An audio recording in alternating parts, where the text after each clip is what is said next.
Olá, aqui é o Paulo Cogos. Tentei gravar um vídeo antes, mas não consegui por causa da Anatel. Vamos ver se agora funciona, essa porcaria não trava. Quando eu tava gravando esse vídeo antes, no grupo Libertarianismo, apareceu minha amiga Jordânia, que agora viajou. E eu fiquei sozinho, tocando a boiada, viajando pela estrada. Não toco berrante, nem vejo adiante, minha amiga Jordânia. Bom, vamos lá. Esse vídeo aqui é para falar sobre regulação. A regulação é muito pior do que nós podemos pensar.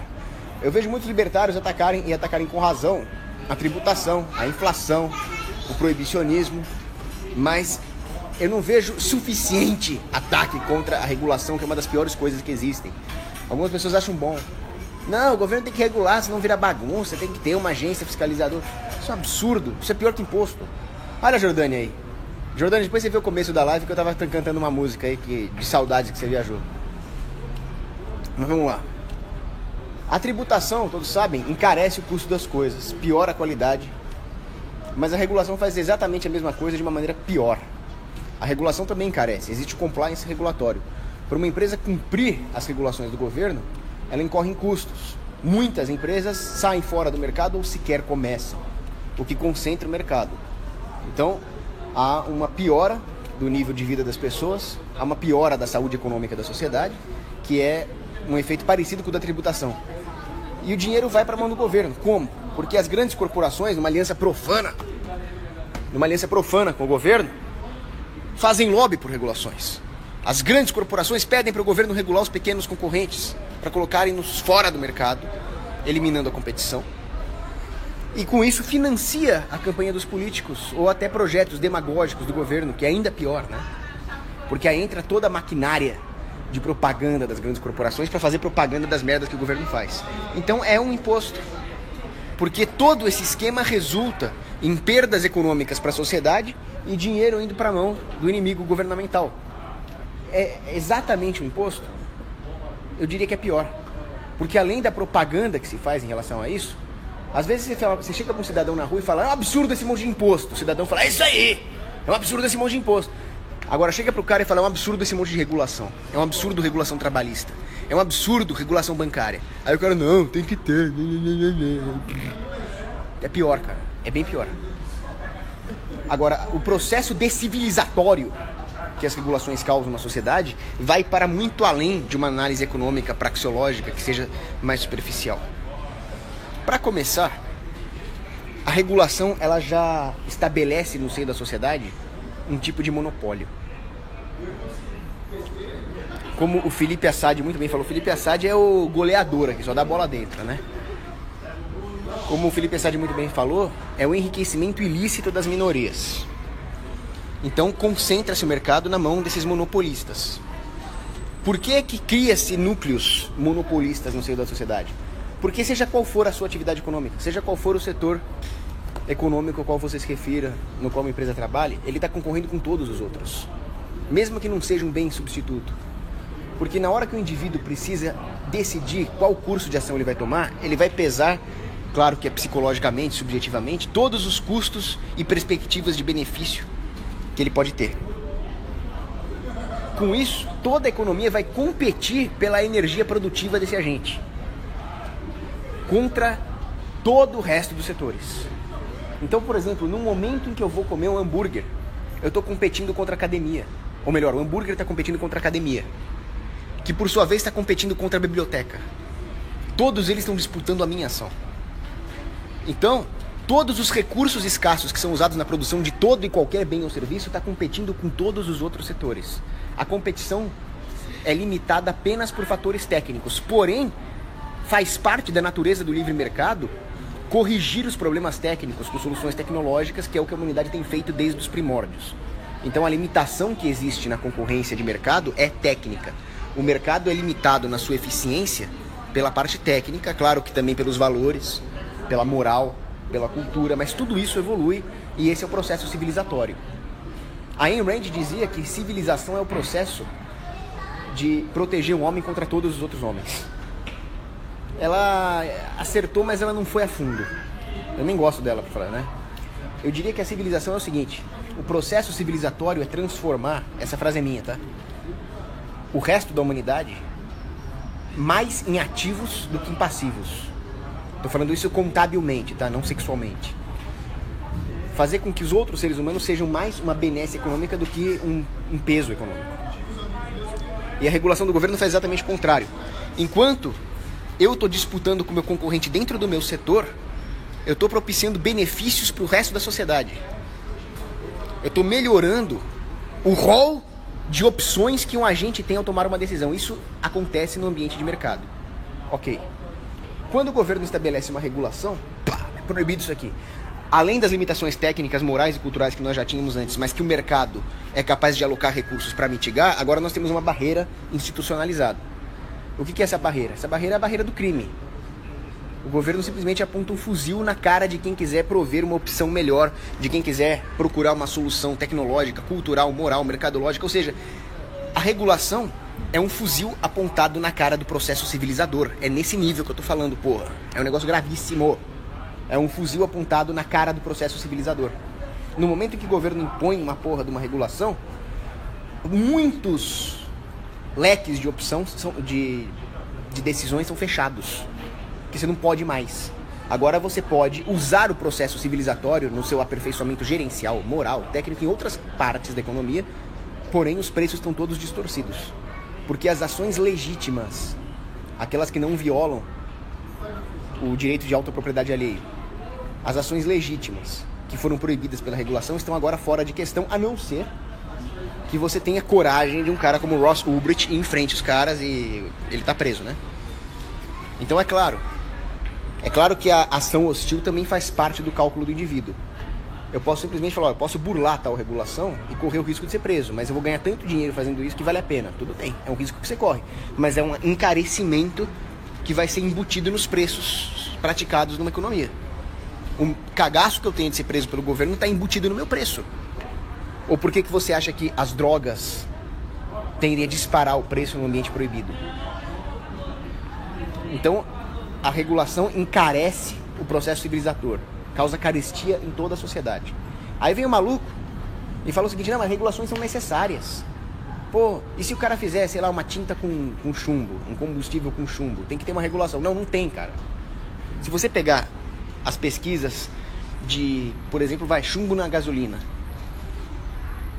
Aí em 1972, 3, sei lá, os caras fizeram o Clean Air Act, que é um ato idiota, que não melhorou em nada, só piorou e ainda por cima encareceu toda a cadeia produtiva, porque ao encarecer os combustíveis, encarece tudo que é transportado nos automóveis, né? Mas enfim, o nível de chumbo nos combustíveis americanos vinha caindo linearmente até 1973, quando teve o Clean Air Act. E depois de 73 continuou caindo igualzinho, quer dizer, não adiantou nada. Porém, as regulações de emissão de poluentes, o caralho é 4 lá que essa regulação impôs, encareceu o custo de vida para todo mundo. Agora eu fico pensando quantos avanços tecnológicos, incluindo combustíveis mais limpos, deixaram de ser economicamente viáveis. Linhas de pesquisas que foram descontinuadas porque elas não eram mais economicamente viáveis por causa dessas porra de regulação. Não dá para saber. Agora, o que você tem que ter? Você tem que ter a única condição sine qua non para que exista um livre mercado e você possa chamar de livre mercado. Qual que é essa condição? Flávia Veras, um beijo para você também. Marcela Costa. Qual que é essa condição? Essa condição é a não violação do direito de autopropriedade. Ok. Então você tem essa regulação aqui. É uma regulação natural. É uma regulação que foi criada por Deus através do direito natural. Você não pode violar o direito de autopropriedade alheio. Fim. Tendo isso em mente, você não precisa de mais nada. Então, se você mora numa cidadezinha e chega um cara para construir uma fábrica ali e a fábrica vai poluir a cidadezinha, ele simplesmente não pode fazer isso porque tem habitantes morando ali. Você pode, sei lá, fazer um contrato com os habitantes desde que todos concordem. Você pode instalar a fábrica em outro lugar. Essa é a única condição necessária. Toda santa vez que o governo... Não é santa, é profana, né? Toda profana vez que o governo estabelece algum tipo de regulação, nós substituímos a única regulação que nós deveríamos ter na nossa mente, que é a proteção da autopropriedade individual, por essa. Cria-se aquilo que eu chamo de efeito entidade. Nós substituímos a moralidade objetiva pela entidade artificial criada pelo Estado, no caso, uma regulação. Com isso, todo o tecido social se deteriora, porque nós deixamos de basear as nossas decisões na defesa do direito verdadeiro e passamos a defender a regulação criada pelo governo. Só que quando o governo cria uma regulação dessas, passa a haver uma disputa entre os agentes para levar o máximo de vantagem possível, já tendo a expectativa do cumprimento dessa regulação. Então o pensamento passa a ser a curto prazo, passa a ser selvageria mesmo. E assim cumpre-se a regulação e nada mais do que a regulação. Acabou a mamata, acabou a camaradagem, acabou a civilidade e ainda por cima vai ter nego achando brecha. Assim sendo, as grandes corporações que têm grana para contratar um exército de advogados, para comprar o juiz, para comprar o legislativo, para comprar o judiciário, para fazer uma sacanagemzinha aqui e ali com o fiscal, esses vão se dar bem. As empresas pequenas, o cidadão honesto, esses vão tomar no meio do olho do cu. É o que acontece na regulação trabalhista, por exemplo. Antigamente, que não tinha essa porra, existia uma certa camaradagem entre patrão e empregado. Ou não, ou simplesmente não existia isso. Pode ser que não exista, né? Mas às vezes existia. E essa camaradagem era saudável. E dada a concorrência que daí surgia, patrões filhos da puta tenderiam a ter dificuldades para contratar empregados. Empregados de má vontade tenderiam a ter dificuldades para achar emprego. E assim, o livre mercado impõe não só uma disciplina material, mas uma disciplina moral. Hoje não. Hoje, quem é subsidiado pelo sistema é o empregado filho da puta de má vontade. É o patrão filho da puta também. Por quê? Porque o patrão filho da puta está economizando recursos. Como? A lei trabalhista faz isso. O patrão filho da puta, ele fala, eu vou cumprir aquilo que o governo me mandou cumprir. Então você vai ter aqui o seu 13º de merda, você vai ter as suas férias de bosta e não me venha pedir mais nada. Mas é que meu filho tá doente, problema seu, cara. Você já ganha todos os seus direitos. Então, mas é que meu filho pegou leucemia, problema teu. Só que a regulação causa concentração de renda e causa desemprego. Porque o desemprego é uma invenção estatal. Eu já vou explicar por quê. Então, esse patrão filho da puta não tem concorrência com outros patrões. Ele pode ser filho da mãe. E o empregado de má vontade? Esse tá bem também. O empregado de má vontade pode processar o patrão por causa de uma frescurinha trabalhista aí. Ok, ele sai ganhando. E o honesto? E o cara que tem um afeto humano pelo patrão? Esse tá ferrado. Bom, com isso nós temos uma deterioração moral da sociedade. Olha o nível de filha da putagem que faz uma regulação trabalhista. É escroto, é escroto. O pessoal não para pra pensar nessas coisas, né? Agora, por que o Estado inventou o desemprego?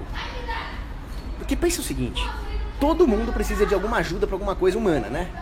Todo mundo precisa de mão de obra pra alguma coisa. Se o cara não precisa, ele inventa. Então a mão de obra é o recurso mais escasso que existe. Se o cara não tem dinheiro pra pagar, ele vai ficar precisado. O outro que está precisando de dinheiro vai trabalhar por um valor baixo. Então, por algum valor, todo mundo vai arranjar emprego. A não ser que o cara realmente queira ficar em casa descansando. Aí ele não está desempregado. Ele está temporariamente aposentado, você pode dizer assim. Agora, a situação em que o cara quer empregar, mas não pode, e o cara quer trabalhar para esse e não pode, que é o desemprego tóxico que tem aqui, não aquele desemprego catalático, essa situação foi inventada pelo Estado. Isso não existiria numa sociedade livre. E quanto mais o Estado regula a economia, mais isso acontece porque existe concentração dos setores. Simplesmente, empregos produtivos deixam de ser gerados. E se esses empregos produtivos deixam de ser gerados, vai ter gente precisando arrumar emprego. Vai ter gente precisando trabalhar e não podendo. Com isso, o poder de barganha da classe operária cai. E o poder de barganha dos grandes corporativistas aumenta. Aí que o governo faz? Carestia e salários baixos. População passando fome. E todo mundo fala, toda nação está a 3 refeições da revolução. O governo não vai permitir isso. Eu sou o governo, tô aqui para ajudar vocês. Eu vou regular essa porra toda. Agora, esses patrões burgueses safados, pilantras, vão ser obrigados a te dar um salário digno, vão ser obrigados a te dar direitos trabalhistas, etc. Pronto, mudamos o foco. Agora a briga não é mais com o governo que inventou o desemprego. Agora a briga é de classes, como Marx queria. Proletário contra patrão. O que eles não percebem é que o proletário podia ser patrão se fosse fácil abrir uma empresa. O que eles não percebem é que o patrão paga o salário dos funcionários de acordo, tendendo a produtividade dele. E que os produtos que o patrão produz são os produtos que o empregado consome. Pode não ser da mesma empresa que ele trabalha, mas é de outra. Então, olha o que a porra do Estado faz. Desvia o foco. Ao mesmo tempo em que cria entre as pessoas uma guerra que não deveria existir. E as pessoas não percebem que no longo prazo não existe essa luta de classes marxista. Não percebem que no longo prazo todos nós somos seres humanos tentando melhorar de vida e que a nossa única opção no livre mercado para poder melhorar de vida é melhorar a vida dos outros. Essa opção, esse limite, aliás, não existe para os políticos. Eles vivem da espoliação, eles vivem da rapinagem, então eles não precisam melhorar a vida de ninguém, pelo contrário. Quanto pior tiver, melhor para eles. Que aí as pessoas, porra, precisamos do Estado fazer alguma coisa. Então quanto pior, melhor, porra. É assim que o Estado vive. Então é por isso que o Estado regula. O Estado regula para deixar as coisas piores. E aí quando o Estado regula e a coisa fica pior, com essa mentalidade estatista, o que a população vai querer? Mais regulação, mais regulação. Quando ao contrário, nós vamos desregular tudo. Mas e voltando naquela questão da, sei lá, da tinta com chumbo, por exemplo. Você pode muito bem processar um cara que criar um produto, um serviço defeituoso ou vicioso. Aquilo que te lesou no seu direito à autopropriedade. Então, eu sei lá, vou comprar uma tigela para fazer abacate lá. A tigela tem tinta com chumbo. Porra, esse negócio aqui vai fazer mal pra minha saúde. O filho da puta me vendeu isso. Eu vou lá e processo ele. Eu alego, ó, o cara violou meu direito natural aqui. O cara me vendeu uma tinta tóxica. O cara se fudeu. O cara vai num tribunal privado, eu processo ele, ganha o processo, ele toma no rabo. Nunca mais ele vai botar tinta com chumbo no bagulho. Acabou, não precisa de regulação do Estado. Agora, quando existe regulação do Estado, você cria todo o ferramental pro corrompimento moral da sociedade. Aí o cara vai lá, bota a tinta com chumbo e diz que não é com chumbo. Ele compra o fiscal. Por quê? Porque a agência certificadora também é um monopólio estatal. Qual é o critério para uma agência certificadora estatal ser honesta? Nenhum, não tem competição. Já na rede privada, já no setor privado existe isso. Existe um monte de certificadoras privadas, regulações privadas que garantem a qualidade, inclusive no mercado de drogas. Quando o mercado de drogas é proibido, fica bem pior. Mas quando o mercado de drogas ainda tem um pouco de liberdade, os próprios traficantes fazem questão de ter uma droga mais pura para ganhar o mercado. E eles têm certificadoras privadas dentro do mundo do tráfico de drogas, cacete. É claro que isso vai surgir no livre mercado. Por quê? Porque as pessoas demandam segurança também. Eu já falei numa outra live que segurança e liberdade é a mesma coisa. É a mesma coisa, é exatamente a mesma coisa. Liberdade é o quê? É você ter segurança de ninguém interferir nas suas ações legítimas. E segurança é o quê? Segurança é você ter liberdade pra ninguém interferir nas suas ações. É a mesma porra, tá? Então as pessoas querem ter segurança. Eu quero ter segurança de comprar um produto que não vai ser uma bosta, que não vai estar fraudado, que não vai estar adulterado, que não vai estar estragado. Então é claro que vão surgir agências reguladoras, é claro que vão surgir parâmetros, ISOs, numa sociedade livre. Aliás, isso é uma invenção do capitalismo. Isso surgiu lá nas casas comerciais da Inglaterra, no século XVII. Isso já tinha na Idade Média também. Mas e se eu quiser fazer alguma coisa inovadora, alguma coisa muito melhor do que as agências reguladoras privadas previram? Eu posso. Sabe por quê? Porque elas são privadas, eu não sou obrigado a me submeter a elas. Só que eu vou ter que ser realmente inovador se eu quiser fazer isso e lucrar. Porque o consumidor muitas vezes vai preferir uma certa segurança, uma certa estabilidade e comprar um produto que tem um certificado privado do que um produto inovador. Mas se meu produto inovador for muito bom, eu passo à frente dos caras que estão nessa certificadora privada. E assim a civilização avança. Agora, quando a certificadora é pública, como era o Ministério da Agricultura que autorizou os frigoríficos colocarem papelão na sua carne, isso aí é o Ministério da Agricultura, tá? É a agência reguladora estatal que vocês acham que é necessária. Você vai reclamar com quem? Com o Papa? Com o Bispo? Não, porque o Estado é laico, né? Seu porra. Aí você se fudeu. Então esse é o processo decivilizatório que o Estado promove. O Estado, ao criar regulações, ele faz com que as pessoas briguem entre si para ver qual regulação vai acontecer primeiro. Então, por exemplo, eu vou num supermercado, né? Aí eu vejo lá pacotes com 4 papéis higiênicos, 4 rolos de papel higiênico. Aí eu falo, porra, eu só preciso de um. Só tem um PT lá pra limpar em casa, não tem PT, PSDB, PC2, só tem o PT, então eu só preciso de um rolo. Aí o cara, não, só vendemos 4. Falei, caralho, né? Sabe, aquele jeito lá. Tá bom, vou comprar um pacote de papel higiênico. 4. Só precisava de uma, vou levar 4. Ok. Aí chega o político, o demagogo, o publícola, a serpente do demônio, e fala assim, sabe o que eu vou fazer? Vou fazer uma regulação que vai obrigar o supermercado a te vender por 1/4 do preço. Aí eu, muito ingênuo, muito filho da puta, muito sem caráter, muito ignorante de escola austríaca, chego, isso aí! Mete bronca neles, governo! É isso aí mesmo, esses bandos de capitalistas safados, né? Agora, o que eu não percebo é que isso tá me matando também. Porque no momento que o governo vai lá e ferra com o mercadinho, ele tá encarecendo todo o processo produtivo e vai me fuder, eventualmente.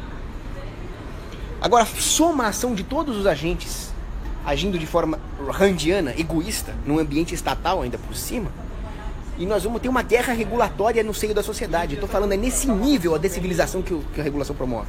Um vai querer regular o outro. Só que o que nós não percebemos é que sistemicamente nós estamos inseridos nas milhões, bilhões, decilhões de interações econômicas que ocorrem. Eu não estou vendo o que está acontecendo ali quando o dono do mercadinho comprou o carrinho do supermercado, que por sua vez comprou o ferro do minerador. Eu não estou vendo isso. Mas tudo isso me afeta de alguma forma. De uma forma imprevisível. Essa é a beleza do mercado, né?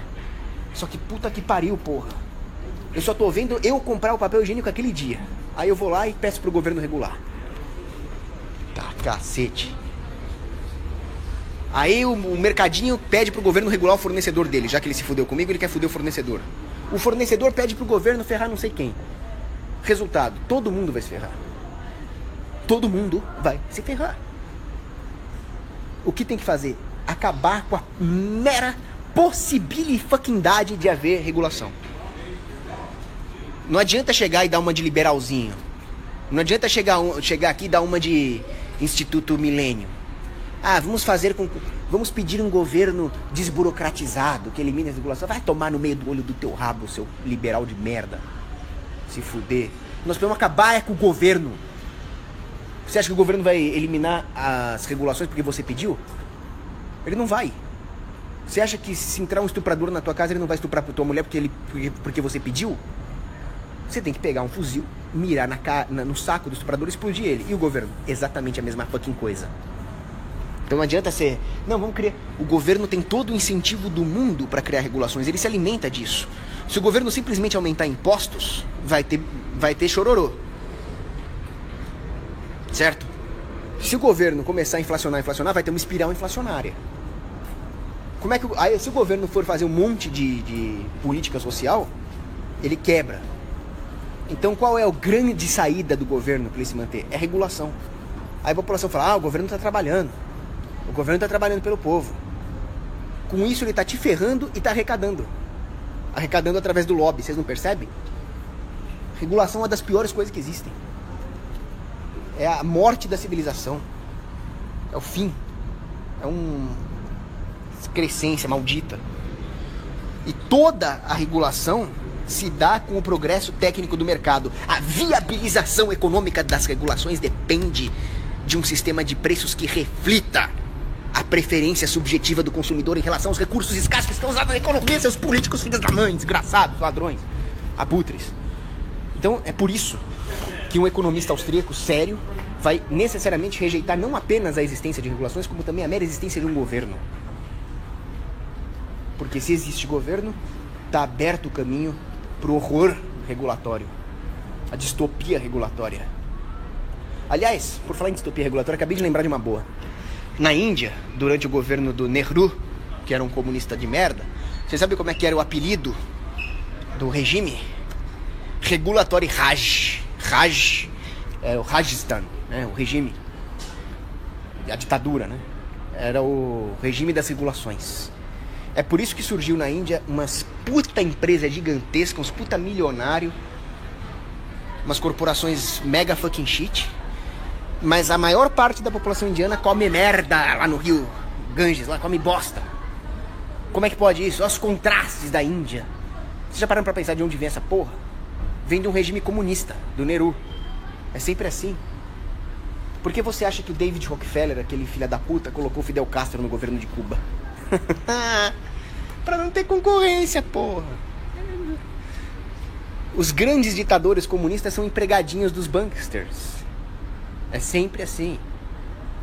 O globalismo é sobre isso. O globalismo é um bando de banksters, o Deep Government, que tem um aparato estatal, no PT, no Fidel, os seus empregadinhos. É a negação da civilização mesmo. O governo, os políticos, são a fachada de tudo isso. O Ansel Rothschild, né, ele falava: caguei pra quem senta no trono na Inglaterra. Eu tenho o Central Bank. Vocês podem colocar a Cher lá no trono da Inglaterra, não tô nem aí. Claro, você controla os bancos. Agora, isso aí já existe desde que acabou a parte boa da Idade Média ali, né, os feudos. Não sou feudalista, feudalismo é outra merda também, tá? Porque é coletivização da terra. Mas pelo menos não tinha Estado-nação. E a hora que começou a surgir o Estado Nacional, começou a dar merda. Tanto é que a Elizabeth I falava isso. Eu controlo as rotas de comércio. Eu controlo a cunhagem de ouro. E eu controlo o exército e a marinha imperial. Então, eu tô cagando pra todo o resto. Ela não falava isso com essas palavras, mas é isso que ela quis dizer. Estado moderno. Estado nacional. E hoje nós estamos a um nível ainda pior, né? Não é nem mais o Estado Nacional. São as entidades supranacionais, ONU, FMI, BIRD. Esses caras são piores que os governos. Porra, não é possível que as pessoas não enxerguem isso. Vocês já pensaram para parar também em como a regulação mata a flexibilidade necessária para que nós exerçamos a nossa própria humanidade?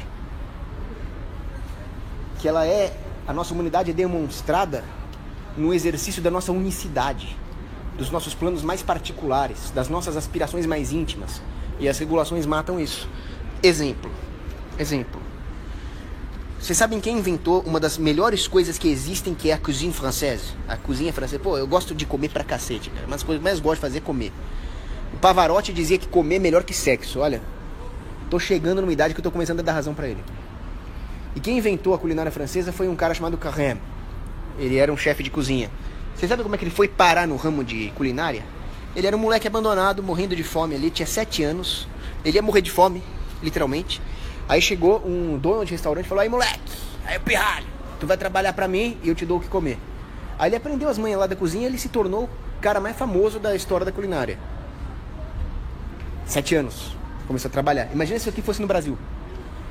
Ia dar maior rolo. Ah, trabalho infantil, não sei o quê. Oi, Goni, tudo bem?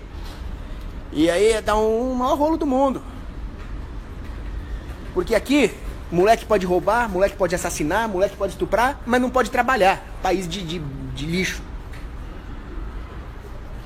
Agora, você imagina o seguinte: se não tivesse lei trabalhista nenhuma, moleque, sei lá, de 12 anos ali, podia ter 5 empregos e trabalhar 10 horas por semana, 2 horas por dia em cada emprego.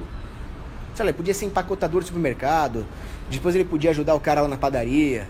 Ou seja, ele aprenderia um rol de habilidades, ganharia uma grana, a grana daria liberdade material pra ele, dinheiro é bom, dinheiro é muito bom, e com esse dinheiro ele poderia fazer 1000 coisas, ele poderia estudar, ele poderia viajar, poderia adquirir cultura, ele poderia traçar um plano de vida, ou ele poderia, sei lá, surfar o dia inteiro, mas com isso ele fica bom no surf, monta uma escola de surf, sei lá o que o moleque vai fazer, cara, não interessa, não é dar conta de ninguém.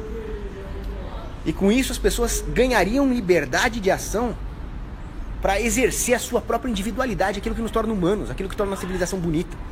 Mas não, vem a regulação trabalhista: não, moleque, você vai ter que ficar na porra da escola aprendendo doutrinação marxista com a tia Doroteia ali, depois você vai pro curso profissionalizante, depois você vai trabalhar 10 horas por dia, vai ficar mais 4 horas no trânsito, e aí você dorme, aí você acorda e você faz tudo de novo no dia seguinte. Claro, é isso que o governo não quer. O governo quer que o indivíduo não tenha tempo de pensar, porque se o indivíduo parar pra pensar, porra, o governo cai. Presta atenção no que eu acabei de falar. Se o indivíduo parar pra pensar, o governo cai. Entendeu? Você acha que o governo faz regulação trabalhista, regulação pra abrir empresa? Por quê? É muito mais profundo do que vocês imaginam. Vocês acham que eles fodem a economia de graça? Pra quê? Pra ele mesmo se for... Não, eles têm tudo traçado. Os engenheiros sociais são espertos. Eles estão na nossa frente. O que os economistas austríacos, os libertários têm que fazer é passar à frente desses putos. Na verdade nós já passamos, nós já sabemos qual é a deles. Só que nós estamos com dificuldades para convencer o resto da população, porque o pessoal olha pra mim e vê um ET com aquele chapéu de alumínio lá. Pô, o cara é um teórico da conspiração. Conspiração é achar que não existe conspiração, ó, caceta. Pô. Bom, vamos responder aqui.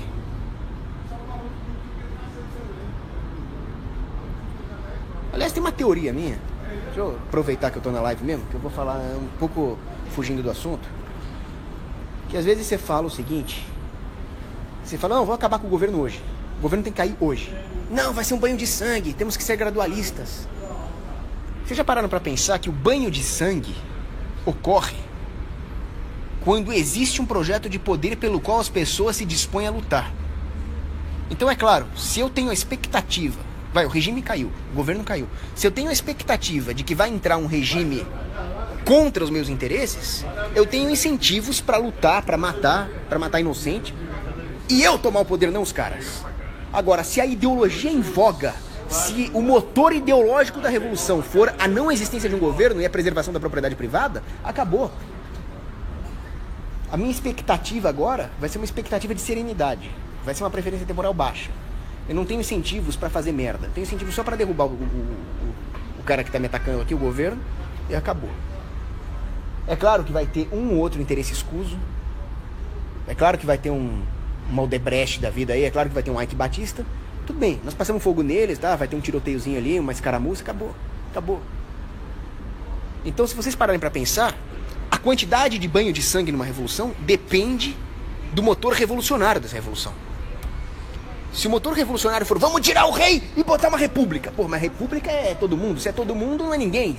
Se não é ninguém, alguém vai tomar o poder, tem que ser eu. Pô, banho de sangue, Revolução Francesa. Matava mulher, matava criança. Agora não, chega dessa porra. Secessão individual. Minha casa é meu país. Eu sou soberano como indivíduo. Bom, uma revolução movida por isso não vai ter um banho de sangue. Vai ter execução de político, de banqueiro. Aí acabou. Aí não tem mais por que brigar. É mais ou menos isso que eu queria dizer. Bom, vamos ver as perguntas.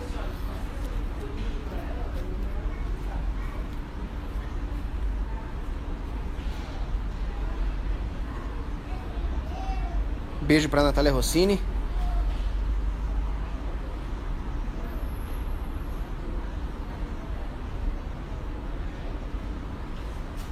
Salve para o Igor, enfermeiro, profissão muito bonita.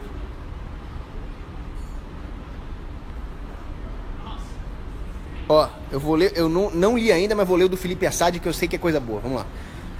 Com o lixo das regulações, as empresas agem como se fossem ofertantes monopolistas e os preços passam a ser determinados pelos custos de produção das empresas e não pela preferência dos consumidores.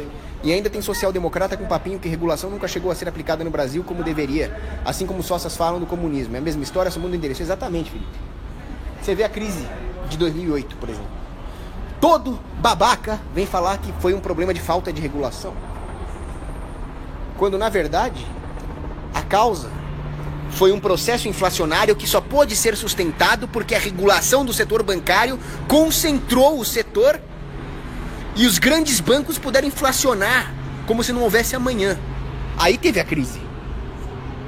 Esses grandes bancos contrataram engenheiros militares, nego que fazia míssil balístico, para fazer outro tipo de arma que eram bombas financeiras.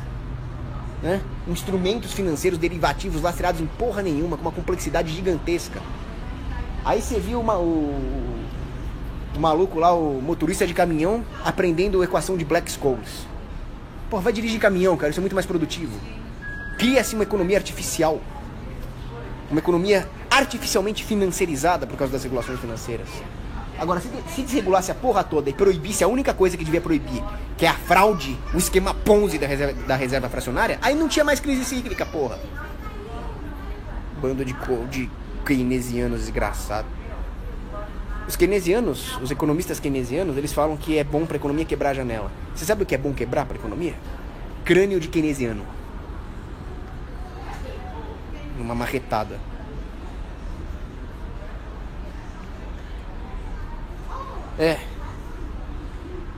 Bom, eu vou ser um pouco mais rápido aqui porque eu tô quase acabando minha bateria. Eu preciso de bateria para ir pra esteira, pra correr. Porque não dá pra correr sem alguém pra conversar ou sem música.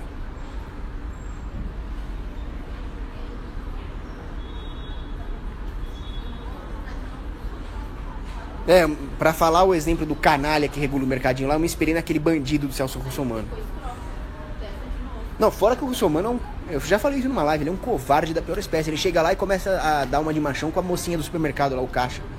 Vem dar uma de machão comigo aqui, ó, rapá. Te parto a tua cara, ô, seu filho de uma puta.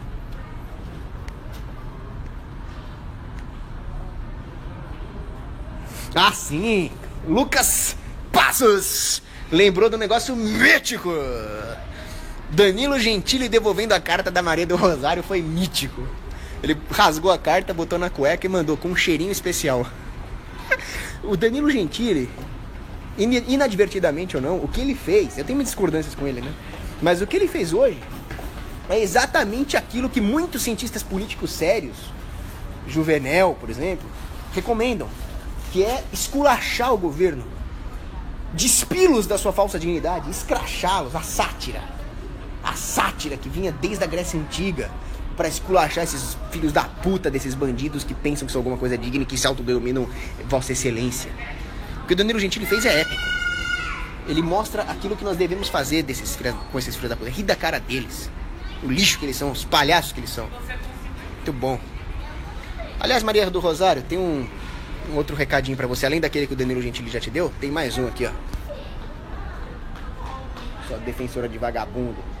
Claro, né? Vagabundos se defendem. Aí você vai fazer o que agora? Te chamei de vagabunda mesmo. Nenhuma mulher é vagabunda!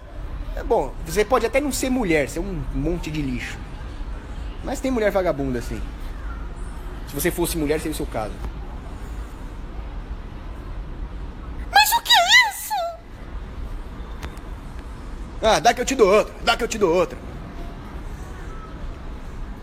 Diego Muniz pergunta, o que merece os fiscais do fisco?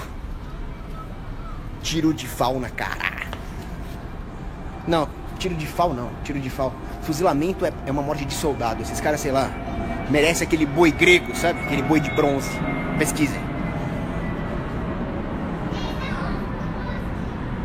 Charleston Royce pergunta se eu sou contra a existência do Vaticano. Claro que não, eu sou católico, apostólico, romano.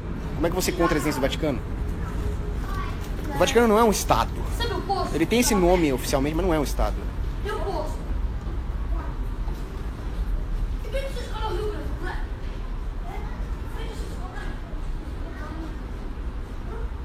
Bom, deixa eu terminar, minha bateria vai morrer aqui.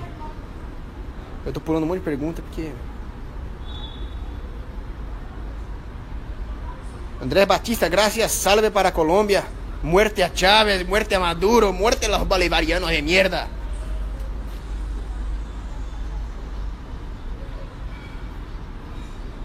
Salve pro Dom Bosco, pros salesianos aí. Ó, pra terminar, tá, saideira. Matheus Melo pergunta o seguinte: tem gente pedindo a sua candidatura à presidência. Forget about it. Vocês nunca vão me ver me candidatar a porra nenhuma de política. Nós temos que vencer a política externamente. A política é um inimigo que se combate externamente, porque se você entra nela, você a alimenta. Ela é um monstro ameboide. A política se vence de fora, aqui, ó. Eles não aguentam. Ó, abraço aí, beijo pras meninas.